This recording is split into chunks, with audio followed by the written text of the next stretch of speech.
All right, we are back. Shelby Clement on for a two-peat. This is the second time. And today we're talking about a massive milestone. She already broke our podcast downloads record for the first week. But here we're today back for 10,000 total podcast downloads. Shelby, welcome back.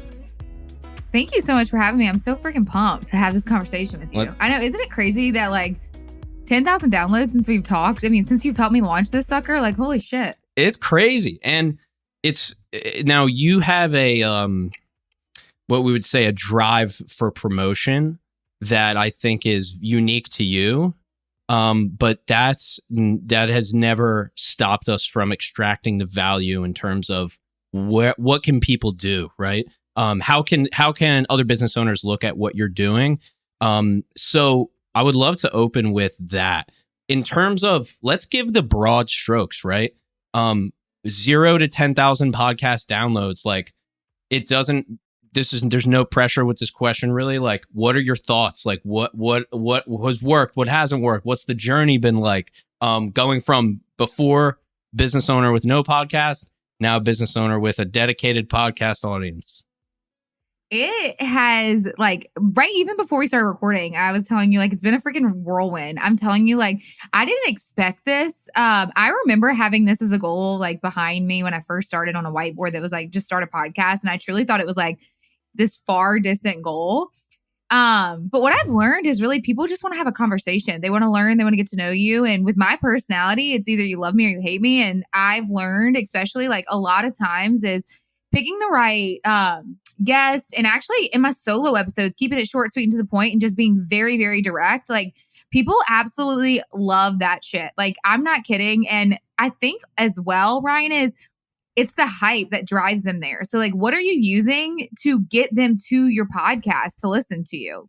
So I think there was like a mix of all the things of like highs and lows. And, you know, some episodes I thought would be like, holy shit, this is going to get a lot of downloads. And they didn't, versus the ones that was like, that was terrible. I don't even remember what I said on it. And that's the one that like skyrocketed. So it's like, it's a lot of trial and error, just like anything. But I think consistency mainly is the key here. Yeah, consistency. And like you said, hype, that's the common thread. We'll go a little bit deeper into it in this episode now. So this is where I'm going to run my callback. So we had, like I said, we had Shelby on before. She went into, we were talking more so launch strategy. And today I really want to dive into, some of the nitty gritty, the promotion, the hype. I also, I want to talk solo versus interview, and because that's a huge topic as well.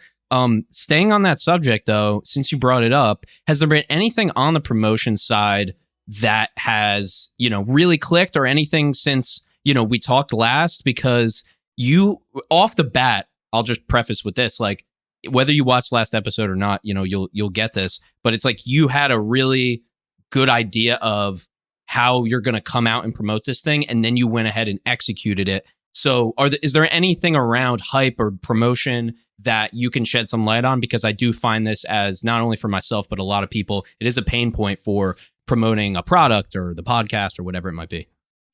Yeah, for sure. So truly, just like with any marketing or any product or service that you're offering, your consumer just wants to go along on the journey with you. And so like what I did was I just started hyping it up the moment we decided to do it. And I remember like one of the first clips I did was probably me like screwing up. It was bloopers over and over and over. And I want to think it was like our intro or something, Ryan. And I was like, this sucks. I don't want to do this shit. Like, it's horrible. I would tell him and Jack all this all the time. And I was like, whatever. But then I took that type of content and I shared it with social, and they were like, holy shit. Or I built it up where it was like, something's coming.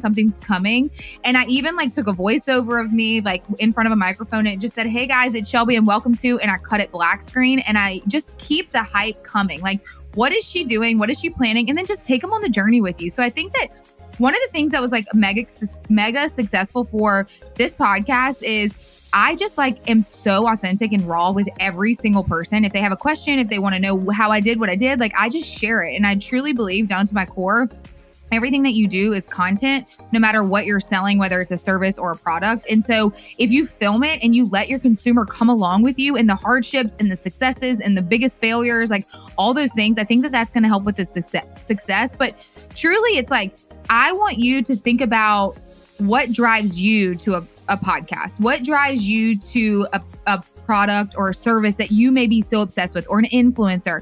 And so like I did my research on like influencers or people that were podcasting that I loved their what we call quote unquote hype clips every time we drop a new episode.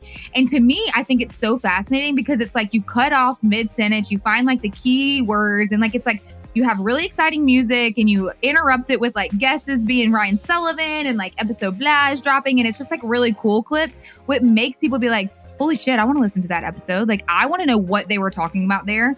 And like, you get really good with like your editor, whether you're doing it yourself, whether you hire Ryan, whether you hire anyone else, like to tell them exactly what you want. Like send them the vibes that you want. Tell them the people that you're looking up to. Tell them like what you want your podcast to be like. And when they execute it so beautifully, like I could not have done this download reach or the success of this podcast without literally this team backing me and just taking my vision and running with it. So like, just make sure you do your research, and then also just know what the consumer wants. Like you were your consumer at one point. So what do they actually want?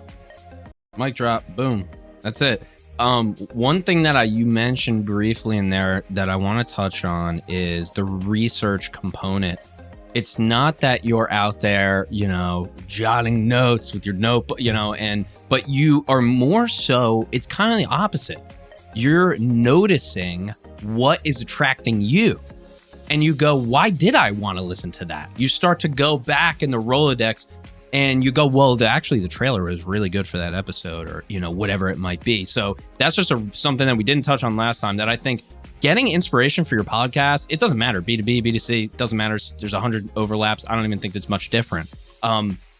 It's from going out there and seeing what brought you in, because we use this example all the time, Shelby. If you type in new episode, if anybody's listening or watching right now, you can go ahead and do this right now live. You don't have to take my word for it. Type in go on LinkedIn, type in new episode, click posts. You're going to see thousands of podcast episodes with 0 likes, 0 comments, 0 engagement. That's because they think people care. They didn't take the time to create promotion or hype. They just said, here's the thing. You should consume it. So that's the hype. We might be able to we might come back to it, but there's something here that I just really want to touch on because we've experienced this. So say you're that founder, right? You have a successful business, say a B2B company, some kind of agency, most likely. And you're saying to yourself though, yeah, Shelby, I get it, but like, this is my brand. I don't want to put out these raw clips. Like, isn't that going to tarnish my reputation of them seeing, doesn't it matter more that they seem more polished or, streamlined photography or whatever it might be? I think there's a lot, it could be imposter syndrome, but I want to hear your perspective and your opinion on it. Why is that? Why is there this thing of like, is it arbitrary, or should founders basically just say, you know what, maybe that's my own ego and I should just go ahead and do it anyway? Yeah, I think the biggest key here is social media did it to us, our mental state. You see everyone else living through perfection and you see a highlight reel or you see a highlight video. And we have to remember, like, people are choosing to show you what they show you. And if you want to break the norm, like, there's so many people utilizing these platforms. There's so many people having podcasts. There's so many people that offer the same product and service that you do. And they are doing it very polished with maybe videography teams, cinematography, photographs, like whatever it is that they're using. And in order to break through the noise, and especially going into 2024 and 2025, like, you have to be a human. You have to humanize your brand.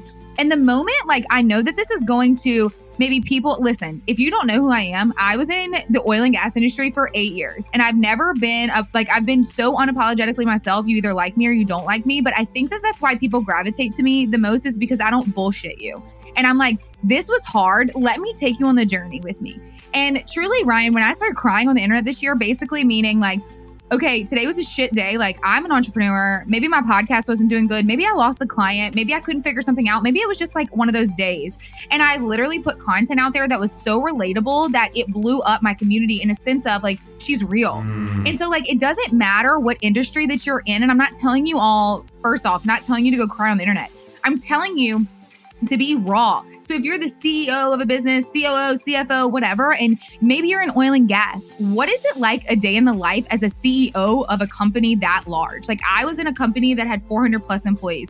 they want to be on the journey. So one, what is that going to do? Boost company morale, first off. Second, it's going to help with recruitment because they're going to be like, what is it like to work for him or her in that atmosphere, in that industry? And what's that like? What, like those humanizing tactics that you can start utilizing for B-roll overlay for any of your podcasting with just your voiceover, any type of content that you're creating, that's just going to separate you because truly it all boils down to this.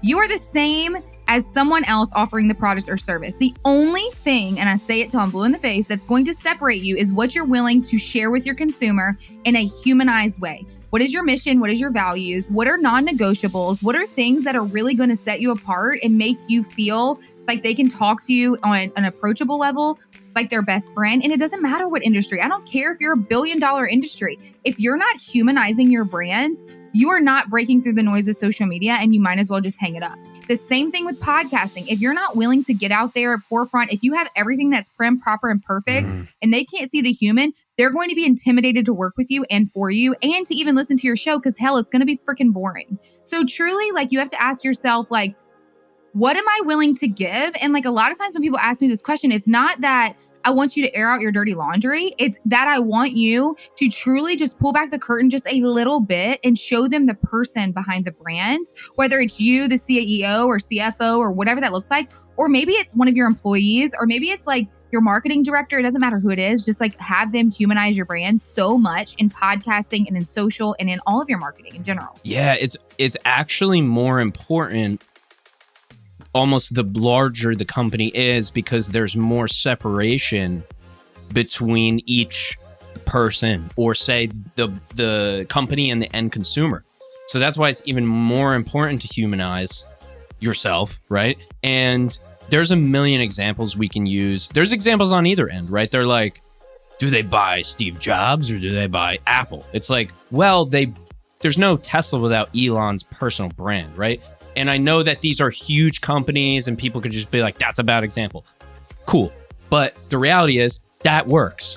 Like that is real. It works. That is real. Like think about anything that you are buying. Like why are they choosing Ryan Sullivan? Like why are they choosing Podcast Principles? Like, you know what I mean? Like you're building a personal brand for them to utilize you. Why are they choosing any service that Shelby Clement offers? Because I've built such a brand that they trust no matter what I put out is going to work. So your personal brand, to go back on that, is always going to help you and benefit you in whatever product or service that you're selling. And we'll also, here, let's do the delineation.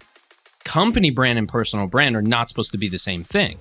It should be easier to do the personal brand. So you're telling me it's harder to be yourself than it is to literally create some corporate white paper? What even is a white paper? I don't know. But whatever it is, right? I don't even know what it is. But it's like it should be easier to be yourself. And if it's not, well then yes, corporations have trained us to live and, be as it is. But then you go like to your point as well. Yeah, social media is a highlight reel. But if you go on TikTok, it's not a highlight reel. It's a lot of people. It's mostly just like pushing against something, complaining, making some. And so it's like at the end of the day, back to the company perspective though, like you can separate these things. And to your question, yeah, why would somebody work with Podcast Principles? Well, I've been trying to push people to interview their clients for like months and months and months. And I have entire comment sections of people being like, wow, this is a really good idea. Yeah, well, go do it. Like they're not doing it. So it doesn't take that much. Sure, we're a podcast company. We could say, oh, you guys should be the ones to do this. Set up your phone. You're the best at this, Shelby. This is you, all you, right? Like, that's it. You don't need a fancy camera. Just set up your freaking phone and talk. That's it. That's literally all you and do. And you have built-in followers too. By the way, I'll just caveat with you have built-in audience if you have a business and a company already, even if you don't have a quote unquote audience. So people will watch it too. Yeah. Yeah. I think that what happens with a lot of people is they get in their own head. They say their life is boring, or they're just like, I don't want to share this. I don't want to build a personal brand. I don't know what to share. Or they say like, I don't know how to show up as me because what if people don't like me for me? And the thing with that is like, when you show up as you, like truly authentically you on whether that's social media, whether that's in your podcast, whether that's in your freaking company, like whatever it is, you're going to have so many more people flock to you in a way of like trusting and then conversion rates versus if you show up and you're fake, because people can, one, see right through that. Two, you're going to get tired as hell and you're going to get burnt out and you're just going to hang it up. So like, it's either like, don't chase your dreams, stay very stagnant, or get out of your own damn way, rip off the Band-Aid and just show up as who you are and just say, whoever takes me as who I am, let's do the damn thing. And whoever not, then let's go kick rocks. Like, it doesn't matter. Why would you optimize for somebody who wouldn't be your ideal client anyway? That's the thing too. Or even wouldn't even be a member of your audience. Like, the best audience is pretty obvious who the audience is for and who is it not. Yeah, I mean, you know it. Companies live in this, kind of middle ground of vanillaism, where it's just like, we have to just be vanilla enough to just like check a box, It's like, yeah, this whole world is going to expose that really fast. So it's just like, you have to, like, it's actually, it is in a sense easier to stand out, meaning there's less barrier to entry to stand out. Thus, you have to want to do it to stand out. Like you can grow faster right now if you just show up as who the hell you are. Because there's so many people, just like Ryan just said, like there's so many people that are so scared to just like show up as 100% who they are. And they're scared people are going to judge them for that they're not doing it. So they are quote unquote being vanilla. So if you literally just approach this as like, I'm showing up as Shelby today. I know I have a lot of energy and some people say it's too much for them. But like, who the hell cares? You can stay or you can leave. Okay. And like, that's the thing with social. Like, if you don't show up as yourself, even with podcasting, like I truly make fun of myself at this point saying like, when I'm passionate about something, like just like right now, my voice goes up and it's like, I'm yelling at you in your earbuds and I use that as marketing now. Like, if you want someone to yell at you through your earbuds about marketing, then listen to my podcast because that's truly it. I don't have time for the fluff. I have time to tell you what's going to work and what's not going to work. And you either like it or you don't. And so like, you have to be 100% okay with like who you are as a human being in order to show up on social, on podcasting. If you want to be successful in your business, no matter what it is, like you have to be okay with who you are. Mic drop number 2. Boom. This is why you're here, Shelby. Come on. I love it. I want to transition us a little bit to the podcast itself. I'll pull an Ed Milet and just say, basically go run back those 15 minutes right there. Because needs to be said, in terms of the podcast and where you started to where you are 55 episodes, 60. I don't know. I don't keep track of mine either. So I don't know. Somewhere around there. Have you gotten, because you mentioned last time, hey, yeah, I just went out, I did this and I was like, oh, this is cringy. It doesn't matter. I'm doing it anyway. Have you gotten more comfortable being a year plus in 60 episodes? What is that like? Like, what's your opinion of running this podcast? Is it still the same or? I have discovered something about myself. Number one, if you've never met me, but you see me online, you're going to think like I'm the most outgoing human being there ever was to walk the planet. But I'm like the most introverted extrovert there is. So I love interviewing people. And I'm fascinated with like learning more about them. And like, truly, I'm really good at like, I used to have my notebook, but now I'm like really good at like coming up with questions that are really intriguing. So that's number one. I definitely got better over that over time. Solo episodes are still like, I literally hate them. Like, I know I need them. I know they perform the best. And I know people are here for me. It just sucks because I talk to myself. Obviously, I'm recording myself, or even like the podcast live I did event when the tables were turned and my business coach actually interviewed me. Like, it was the most like sweaty armpits, chills. Yep. I was like, oh my God, it's all about me. So that's the thing. Like, even a year in, like solo episodes still get me. I have to be like in the mood. I've gotten better at them, but like I truly still think that that's a work in progress. But like at the same time, it goes back down to like a lot of people don't like to talk about themselves. They don't like to promote themselves. They don't like to hear themselves talk and all that stuff. So truly, what I've done over the last year is I just hit record. I don't go back and listen to it. I send it straight to my editor. They edit it. I sometimes don't even listen to them when it comes out because I'm like, I'm gonna pick this way too much, and she just sends me 2 clips to use. Mm-hmm. But over the year, I would say like I've just gotten better at like in and out quick, make it short, sweet, to the point, take out all those filler words and just be who I am, because that's what people want to hear. Even when I think I'm cringy as shit, like all the time, like when I hear people listening to my stories or even my husband, like listening to my stories for the day, I'm like, Can you not? Can you not? But I've gotten better over time. So truly just put in the reps. I promise you it gets better and you're going to love it. Like it's something that just like truly lights my soul on fire. When I did the podcast live, like in person, I never thought I would actually love that one so much, but I love people and I love being around people. And that one was massively successful too. This is something that you're kind of leaning towards here, which is becoming my philosophy for business owners, founders, people at these levels creating podcasts. There's a world where you make these short form videos. They're like 1 minute long. They could be TikTok, YouTube Shorts, Instagram Reels, etc. Totally get that strategy. I know a lot of people who are successful with it. In terms of learning curve, time, being able to repurpose the content, I don't love that as a strategy for a founder who doesn't have a lot of time, and you'll see what I'm about to get to. I think, in my opinion, I would rather, as a founder, sit in a chair, have my mic, talk my shit, get up, and then go back to work. And it's more complicated to create 20 to 30 TikToks than it is to sit there for 20 or 30 minutes and just talk and then have everybody else, for the most part, worry about most of the other logistics. And that's our entire business model, essentially, right? So you just mentioned it, like that is, we're going to talk about the team a little bit too, but that's, in my opinion, and you're a marketer, Shelby. I mean, you do this for a living and, even a much bigger capacity too, in terms of being solely marketing, right? But is that what you see founders doing? I figure there's a spectrum in terms of some of them are really involved in the content and some of them are not, but from a marketer's perspective too, like how does that sit with you? No, I think you outsource that shit. If that's what you like truly mean. Like when I go to record, I sit down, I record it, I turn it off. My editors get it. They edit it. They send it back to me. Only they send it back to me because that's my job. Like I'm a social media manager. I'm very freaking particular. So like, I curate everything, all of our stuff too. Yeah, 100%. Okay. But if it weren't me with the social media background, typically what would happen is like if a founder sat down and they recorded and then they sent it off to their editor would then do their job. They would send those 2 clips to their social or marketing team and that founder's done. Oh. So literally all they need to do is show up, talk, spit whatever knowledge, authority building, credibility building, whatever it is, and then walk the hell away.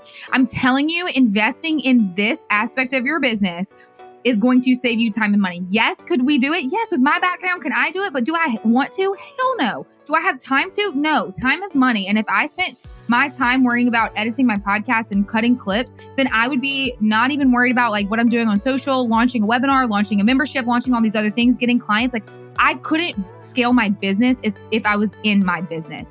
And so like, if you're listening to this as a founder and you have this like weight on your heart saying, I want to start a podcast, you need to get with someone that's going to launch, AKA Ryan, with you and then edit things for you where you just show up, sit down, talk to the mic, and that is it. And I'm telling you, it's not intimidating because I'm going to give them a little kudos here. When I first started, I was intimidated as shit. I was like, what mic do I get? What do I do? How do I do this? What's going on? And him and Jack literally beautifully wrote all of it out for me. They sent me the links I needed to buy. They truly like walked me through step by step. Even at the very end when I got nervous and I was annoying, like it was literally the most perfect process where it's like, it made me feel so comfortable. And now I'm like, okay, well, this is easy. I like this. Well, we appreciate that, Shelby. Thank you. And also, it leads back to, I guess let me say a little bit more on that point. The reason why it works so well, which I agree with you, we've been spending a lot of time to iterate on this process, is because we need not only action takers like yourself, but people in the right places to make this work. We are not business coaches. We are not sales performance coaches. We're not your SDR. We're not your email marketer.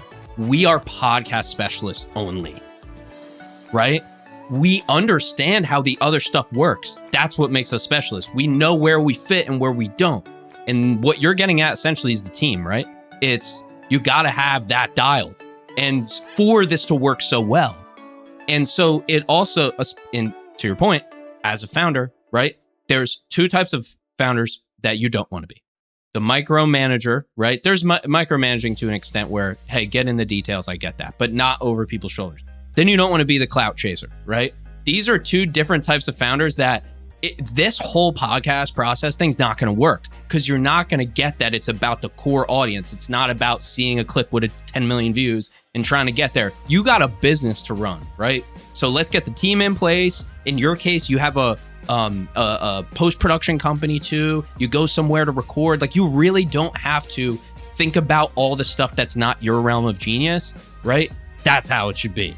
That's how business works. Like, if you take any successful company, they don't have the social media person doing what the janitor's job. Like, it's just, they just don't, right? And the janitor's not doing the social media. So it's just, it is that example. But yeah, I really want to bring that home to folks. Like, it also feels so much better to not have to go, hey, listen, I know I'm going to lose a little control on the front end to get my entire life back on the back end, really. You know? Wait, I want to add to this because I'm a control freak. I literally am one of the largest control freaks. I mean, he witnessed it for a really long time. And you're like, not that bad, truly, actually. Okay, good. And it's your brand, it's your baby, it's your business. But like, if you hire the right people that care about your business and aren't just in it for the money to make off of you as their outsource, then I promise you it's an easy process. So like, my advice to you, if you are looking to outsource for podcasting, is just do your research and like ask for reviews, ask for referrals, talk to their clients, talk to these things, because like truly like his job with podcasting, my job with social media management, like our job is to make your life easier and to become a part of your brand. So then we can actually make your vision come to fruition and like you be like, holy shit, there it is. And like, you only have to show up and record. Literally, you only have to. And like, it's as easy as like a lot of mine is I just do it in my office. Like, I don't physically even leave my building. Like, not at all. I literally walk in here, even at home. It's my house. So sometimes I'm like, shit, I forgot to record a solo. My editor's like, can you please record a solo? We drop it to I'm kidding. Not like that close, but close. I get you. And I walk in here and I record it and then they just go in and they download it. And like, it's just, I'm telling you, if this is something that's on your heart and you want to do this, like do it, but outsource it if you have the means, because investing in this part of your business and not looking at it is going to help your business like literally skyrocket based on a brand awareness. And like you touched on something a while ago, especially with like social aspects of it. If you are like only doing this for vanity metrics, that's bullshit, because my podcast probably like teaser videos and like emails and stuff probably get the lowest engagement, but my numbers on the back end don't lie. So they're finding it somewhere and somehow. And like my marketing tactics are different. So like on social, on Instagram, on LinkedIn, on TikTok, or whatever it's getting posted to, even YouTube, my numbers might be low, and visibly to your eyeballs, you might be like, oh, this shit sucks. They're not taking the time to comment, and I'm cool with that. They're going to listen. They're clicking the link to listen. And I'm like, that is better for my soul than like getting these stupid vanity metrics that like, did you even listen to my podcast? So like, change your mindset for all of it. And it's also, it's just content. Right? Like, that's kind of what you're saying too. Like, why not let it do its jobs? It has different jobs, man. You're trying to conflate, like, well, that's the thing. It's you know how this is, Shelby. A lot of people have a lot of things to work out before they work with us. You know what I'm saying? Like, we have a lot of goals to be set before you bring in the podcast guy or the marketer. You know, you gotta have a few things dialed in here for us to really hit the ground running. And yes, I just think too, also what people don't understand is like, first off, it is an easy process, but I will say this as a founder and as a business owner and the face and voice of your brand, you still have to put in the work in order for it to be successful. Like, he can hold your hand, I can hold your hand, somebody on your team can hold your hand, but if you aren't willing to execute it in the way that we need for the success, then there's no success to be had. And so you're not gonna walk into the room and it be easy as hell. It's going to still take stuff from you because goals are being set. And if you want to be successful in any walks of life for business, you have to put in the freaking work. Yep. And just because that's it, a third mic drop. That's what we try to get three per episode. That's how it works with all of this. How'd you get here? You've started from zero. Same thing with the podcast, same thing with anything. Now we're going to help you get started way faster. But, you know, in this case, you're the talent, right? But we're going to make it easy. So in the instance of time, I I don't want to wrap, obviously, because, you know, I love doing this with you, Shelby. You're great. But is there anything, any final thoughts or words of wisdom or anything that I didn't ask you or anything to touch on? No pressure if not, but just as we kind of wrap here on our second, not the last, we're going to keep going too. I want to just point out that Ryan, when I met him, didn't take guests. I want to say that. And now I've been on his podcast twice. Or wait, you didn't take guests virtually, right? Yeah, I have came along to the virtual. Yeah, you're right. I'm proud of you. Like, kudos to you. Because I was like, let me be on your podcast. And you're like, you have to come to New York or New Jersey. And I was like, and you're like, why would I come to New Jersey for anything? Why can't we just do it in virtual? Anyway. No. For sure. That's actually, there's a lesson in there too.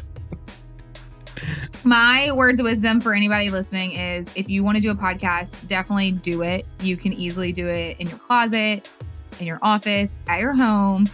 It's easily done. It is the best form of advertising for your business, I think, because when people are on the road and they're having something to listen to, if you feel it in your heart, just go do it. And I also think that, like, yes, if you can and you have the means to do it, definitely outsource it because it's going to take a heavy burden off of you. Yes, you probably can YouTube and figure out how to do it. Like, truly, it's not that hard.